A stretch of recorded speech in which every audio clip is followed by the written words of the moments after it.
Donc, Franck, est-ce que tu peux nous présenter de toi rapidement en quelques phrases, s'il te plaît? Quelques phrases. Je suis français, hein. Donc, j'apprends le chinois depuis bientôt 3 ans. Alors, je suis passé par Top Chinois pour apprendre, on va dire, avec des professeurs, donc plus officiellement. Et je bosse aussi en e-learning pour pouvoir compléter un petit peu mes modes d'apprentissage. Joss, s'il te plaît, est-ce que tu peux parler un peu de toi? Du coup, pareil, français, j'ai 27 ans et ça fait 6 ans, 7 ans maintenant que j'apprends le chinois de par mon cursus universitaire qui était spécialisé dans le chinois. Et du coup, là, je suis à Qingdao dans le cadre de mon stage de fin d'études pour mon master. Comment tu trouves la vie de Qingdao? Qingdao, c'est comment dire, c'est convivial, c'est sympa. On peut discuter avec tout le monde. On va dire que j'ai presque pas besoin d'approcher les gens pour qu'ils viennent me rejoindre et commencer à me parler. C'est assez fréquent. On D'accord. va dire que à chaque fois que je sors de l'hôtel, j'ai j'ai une autre surprise, hein. Ça peut être la dernière fois, c'est un enfant qui est venu me parler. Ensuite, ça m'est arrivé aussi de rencontrer des personnes un peu plus âgées qui veulent discuter avec moi, sans forcément avoir cherché la discussion. D'accord. Du coup, tu as eu Mm. beaucoup d'occasions de pratiquer. Chaque jour, hein. Bon, après, faut quand même sortir, hein, pour se faire. J'ai pas un niveau très avancé, les discussions peuvent être très, comment dire, très longues, très lentes à mettre en place. Mais ça pose pas de problème, ça pose aucun problème à personne en général. C'est quand quelqu'un vient te parler, c'est qu'il a, il a envie de te parler. Est-ce que vous pouvez me dire ce qui vous plaise le plus à Qingdao et ce qui vous plaise le moins? Alors pour moi, ce qui me plaise plus, hein, c'est vraiment la nourriture, c'est les fruits de mer et la bière. Mm. Et c'est hyper cool. Les gens sont sympas, on peut boire un verre dans la rue, on peut manger debout. C'est ça qui me plaise le plus. Mm. Et pour vous? C'est toujours comme ça, hein. C'est encore comme ça maintenant, hein. Il y a toujours D'accord. quelqu'un dehors avec qui discuter, avec qui éventuellement manger quelque chose, parce qu'il y a toujours quelqu'un en train d'acheter à manger quelque part. Il y a toujours des restaurants ouverts effectivement partout, vraiment partout. Des marchés aussi, oui, partout. De la nourriture fraîche si on veut la cuisiner. Bon, moi je suis à l'hôtel, donc je ne peux pas faire à manger. Mhm. Mais ce qui rend la chose assez pratique, parce qu'au final, j'ai pas besoin de faire à manger. On peut manger du matin au soir, peu importe le moment de la journée, Mhm. plus ou moins ce qu'on veut, hein. C'est vraiment très facile, très pratique. Ouais. Il y a Une chose c'est que vous n'aimez pas trop.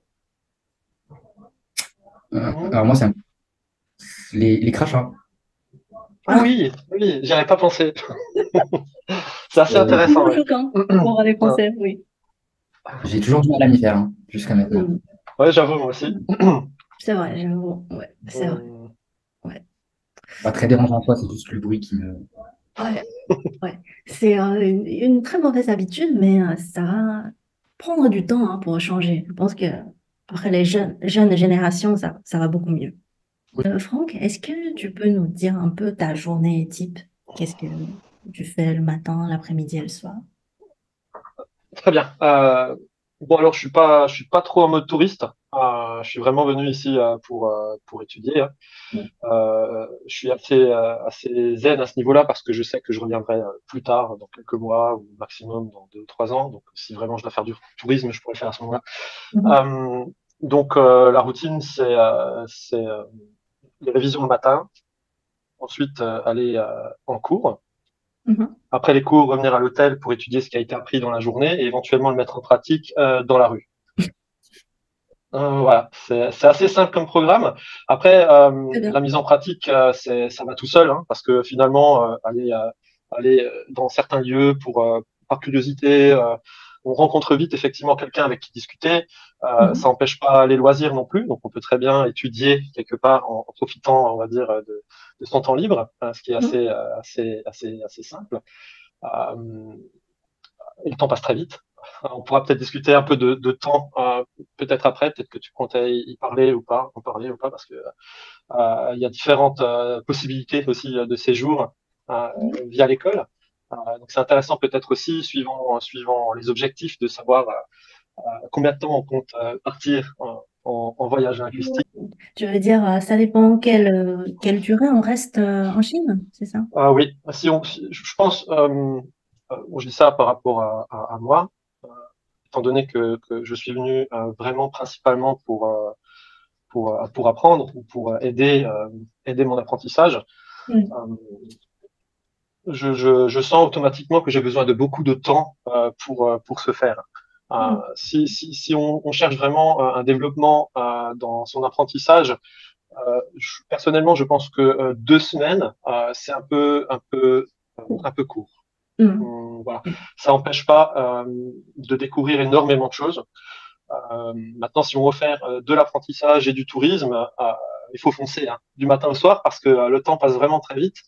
Moi, je suis quelqu'un qui apprend très doucement, donc choisir une période de temps un peu plus longue en séjour linguistique est un bon choix éventuellement pour quelqu'un qui a besoin de temps pour développer son apprentissage. Oui, je suis d'accord, c'est ça.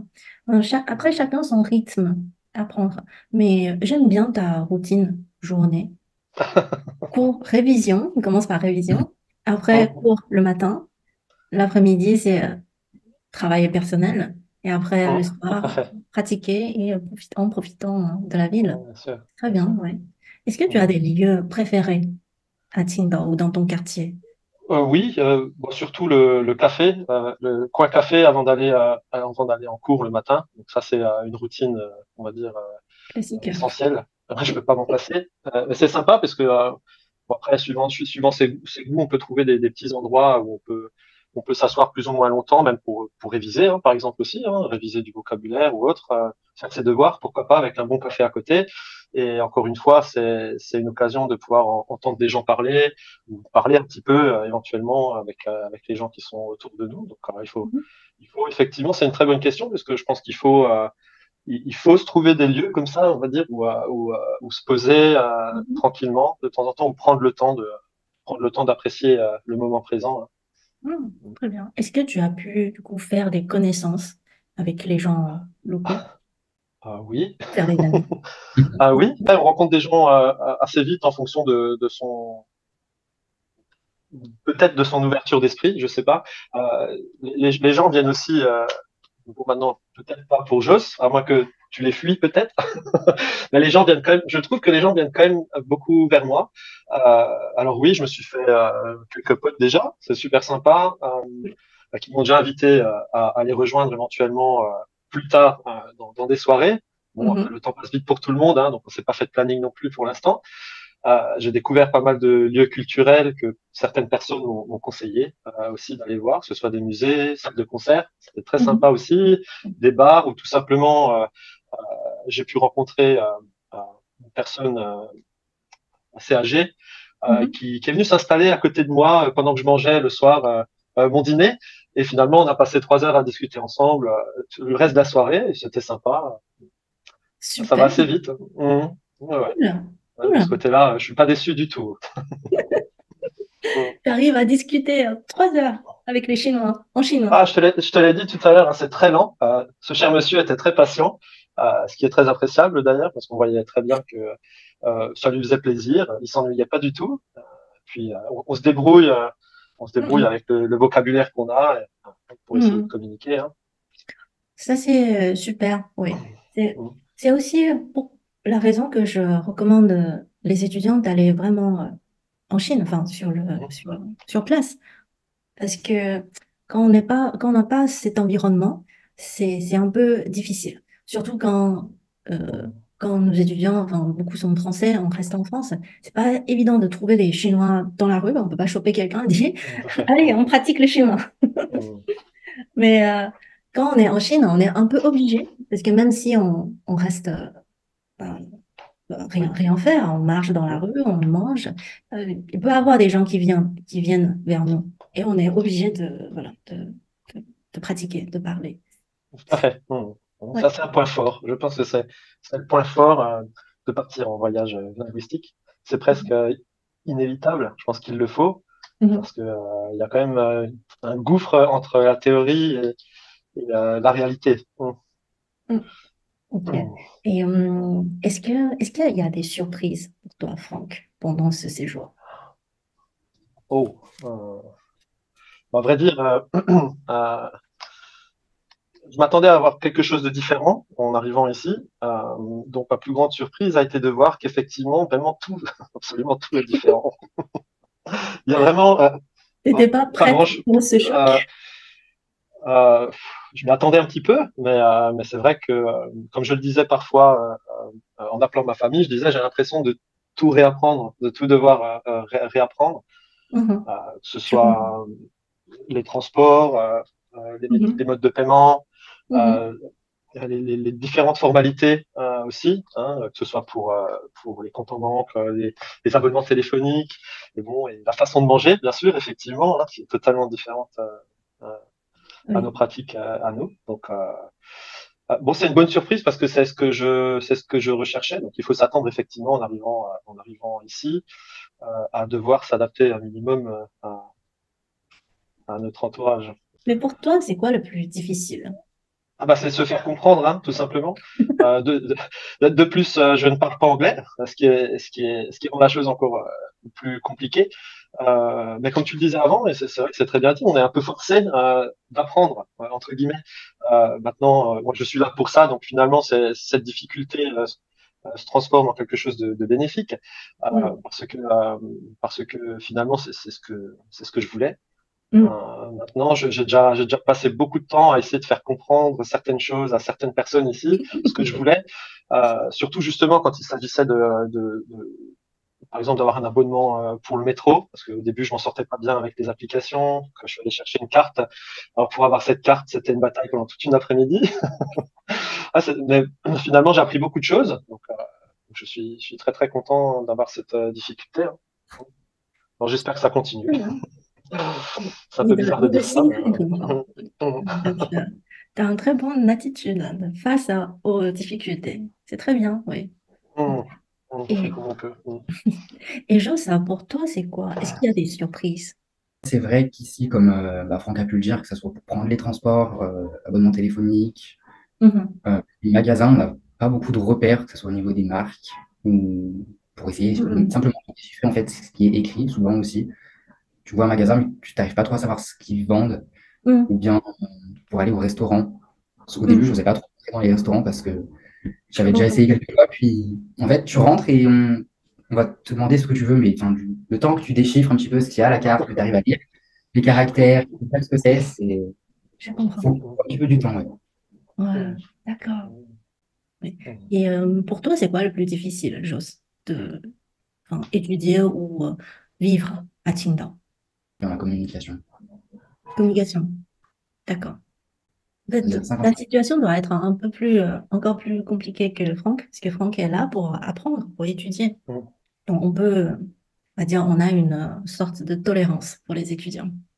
Et est-ce que pour toi, j'imagine, ça peut être un peu plus dur parce que tu travailles. Donc, on est moins tolérant avec les gens qui travaillent que les étudiants. Après, ça va, le staff est plutôt gentil et c'est pas le genre à me mettre la pression si j'arrive pas à faire quelque chose ou quoi. Donc, ils sont plutôt compréhensifs avec les stagiaires. D'accord, C'est plutôt. Je suis un petit peu introverti, souvent, il faut que je fasse des choses qui requièrent que je discute avec des gens, ou que ce genre de choses, j'ai un peu du mal. Donc, à part ça, ça va. d'accord, ok. Donc, attends, pour toi, est-ce que savoir parler est très très important pour pouvoir travailler en Chine? Je pense que ça dépend des entreprises et du secteur. Enfin, moi, personnellement, ici, c'était un petit atout, mais c'est pas ça qu'ils ont fait, qui m'ont recruté. On a eu d'autres D'accord, stagiaires avant moi qui parlaient pas un mot de chinois et je pense que ça dépend vraiment ouais, des compétences que quelqu'un peut avoir, des besoins des entreprises. Je pense que ça dépend d'accord, vraiment de tout. ok. Quelle est la compétence la plus importante pour travailler en Chine? Si c'est pas la langue, c'est quoi? Je pense qu'il faut quand même avoir, je sais pas trop comment exprimer ça, un minimum d'interculturalité, connaître plus ou moins bien la culture quand même dans laquelle on s'exporte, entre guillemets. Sinon, Mhm, je pense que ça va être compliqué, que ce soit pour la vie quotidienne et même pour le travail. mhm. Oui. Je pense Oui. C'est quoi la plus grande différence entre travailler en Chine et travailler en France, à ton avis? À mon avis, je vois pas trop de grosses différences dans mon entreprise. Comme Mm. on fait aussi des horaires bureau à la française, le rythme est relativement pareil. Les relations avec les collègues, pareil, c'est plutôt convivial, plutôt sympa. Il n'y a pas trop cette espèce de hiérarchie qu'on peut. Enfin, Mhm. j'avais le cliché avant ça que la hiérarchie en Chine, c'était plutôt le boss et les employés. En Mhm. France, ils sont tous sur la même ligne, mais finalement ici, ça va, c'est plus ou moins pareil. Après, je pense que ça va encore une fois dépendre des entreprises et Ça tout. dépend, oui, ça dépend des entreprises, ça dépend la taille de l'entreprise aussi. Ouais. Est-ce que tu peux nous parler un peu de ce que vous faites pour accueillir les étudiants étrangers? Qu'est-ce Les que tu étudiants fais qui. pour accueillir Franck? Qu'est-ce qu'on a fait pour accueillir Franck? Ben, un petit restaurant déjà quand l'étudiant arrive. Le, Ok. c'est le premier jour, le lendemain. Voilà, histoire d'essayer de le mettre un petit peu à l'aise avec l'équipe. Puis après, les étudiants entre les cours, on a en fait le lobby de X Mandarin qui est, enfin le lobby, je sais pas comment on appelle ça en français, l'accueil, qui est juste à côté du bureau. Lobby, Voilà. c'est un lieu? On peut comprendre ça? Un bureau? Oui, non, c'est une petite accueil avec des canapés où les étudiants peuvent se poser entre les cours. Oh, Voilà. Et comme notre bureau est juste à côté avec la porte ouverte, ben, en général, quand on voit des étudiants passer, soit on sort ou soit ils nous interpellent, puis après on discute. Ou, Mhm. globalement, d'accord. c'est un petit peu ça. Après, moi, C'est très convivial. c'est plus facile moi avec Franck, comme il est français. Mhm. C'est plus facile à parler, à m'exprimer en français qu'en anglais, même si je suis bon en anglais. Mais D'accord. Donc, en fait, vous avez un espace entre les salles de cours et le bureau de staff. Du coup, c'est Mm. un endroit que vous pouvez rencontrer les étudiants et puis ils peuvent vous demander un service quand ils ont besoin. Je peux comprendre comme ça. Tout à D'accord. fait. Et Franck, comment tu trouves ce type de service? C'est vraiment fait pour être à l'aise, hein, effectivement. Moi, tous les matins, quand je les rejoins, je suis très content d'y aller. On a tout de suite envie de rentrer dans l'école, hein, parce qu'on sait que déjà tout le monde a le sourire, déjà c'est super. On peut parler, on peut parler à tout le monde est très ouvert d'esprit, même s'il y a une certaine frontière linguistique. Hein, on la sent presque plus. Des fois, comme je disais, je sais plus si c'est à Jos, j'en avais parlé. En fin de journée, j'ai l'impression d'avoir parlé finalement, d'avoir beaucoup parlé avec les gens, comme si j'avais parlé ma propre langue. Parce que bon, finalement, même quand on essaie de parler chinois, dans notre tête, ça reste toujours un peu Mm. du français, hein, naturellement.